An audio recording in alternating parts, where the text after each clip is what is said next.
Você em algum momento parou para sentar e pensar em afinal qual o propósito da vida? Porque é justamente sobre isso que nós vamos conversar hoje. Foi justamente sobre isso que Salomão escreveu em Eclesiastes. Muita gente, muitos filósofos, muitos escritores já se perguntaram qual o propósito da vida, mas nenhum deles obtiveram uma resposta plena. E isso acontece porque todo empreendimento humano que é realizado a parte da vontade de Deus não carrega um sentido ou um propósito real e firme.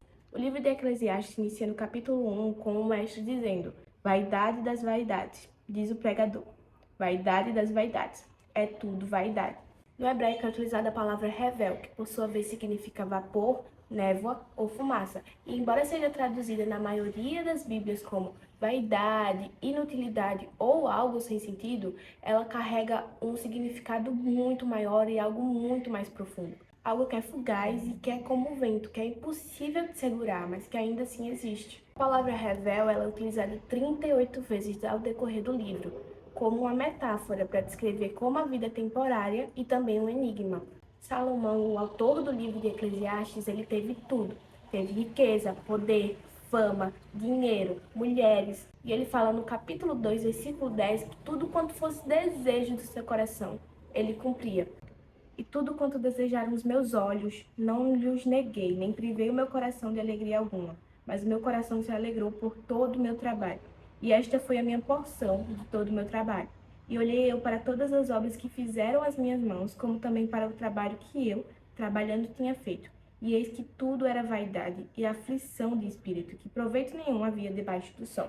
E no fim, o resultado de tudo isso foi o vazio que insistia em ficar nele e a desilusão dele quanto à vida. Foi o Hevel. Por vezes nós acabamos agindo como Salomão, acreditando que só vamos ser verdadeiramente felizes quando atingirmos um certo grau de fama, quando enfim ficarmos ricos e acumularmos as nossas riquezas, ou enfim quando atingirmos um certo grau de sabedoria.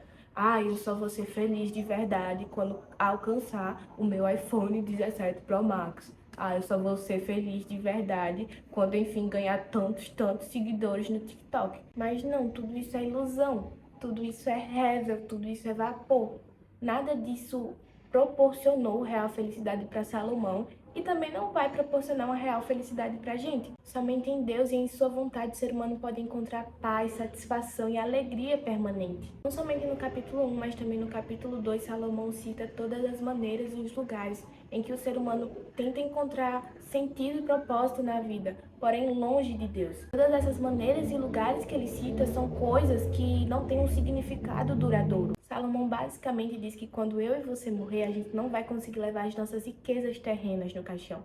Que daqui a 3 ou 4 gerações ninguém vai se lembrar da gente.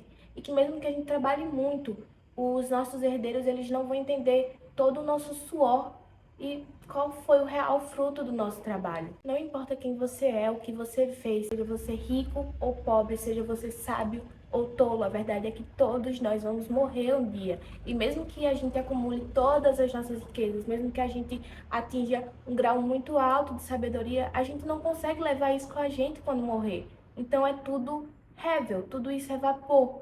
Em Mateus 6,19 diz: Não ajunteis tesouros na terra, onde a traça e a ferrugem tudo consomem, e onde os ladrões minam e roubam.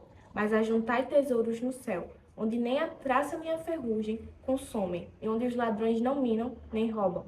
Porque onde estiver o vosso tesouro, aí estará também o vosso coração. Eu te faço a mesma pergunta que eu me fiz. Quais são os tesouros que você vai guardar e qual o legado que você vai deixar para as próximas gerações? Não falo tesouros no sentido de riqueza, mas sim em todas as coisas simples que a gente consegue desfrutar aqui na Terra e que não vão se esvair com o tempo, assim como a riqueza, assim como a fama. E qual legado que a gente está deixando para as próximas gerações? Você está deixando um legado milionário ou você está deixando um legado que é sólido na palavra de Deus, que vai perpetuar por gerações e gerações?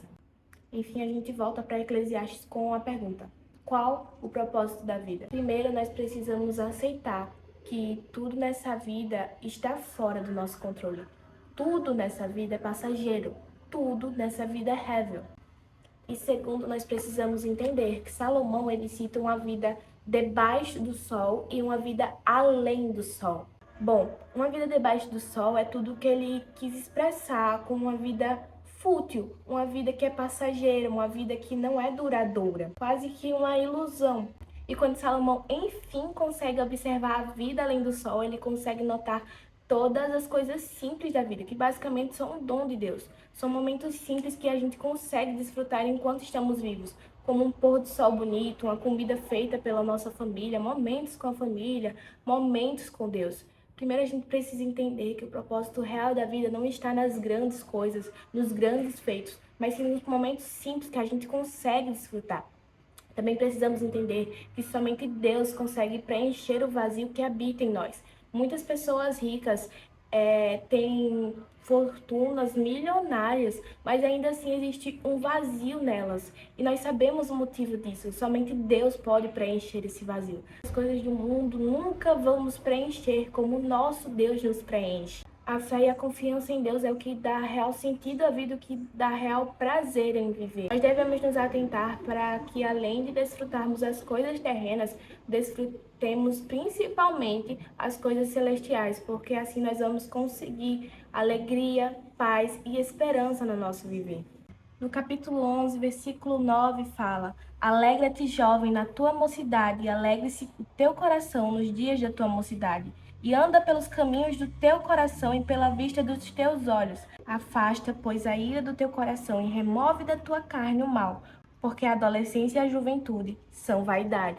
A adolescência e a juventude é rével, algo que é passageiro. A adolescência e a juventude, elas não duram para sempre. Por mais que a gente nós devemos sim desfrutar dessa adolescência e dessa juventude. O mais importante é a nossa dedicação com Deus. Nós estamos nos dedicando a Deus da maneira certa, nós estamos temendo a Deus, nós estamos guardando a sua palavra no nosso coração, porque só assim a vida tem real sentido. E esse é o único caminho que dá sentido à vida. Tchau!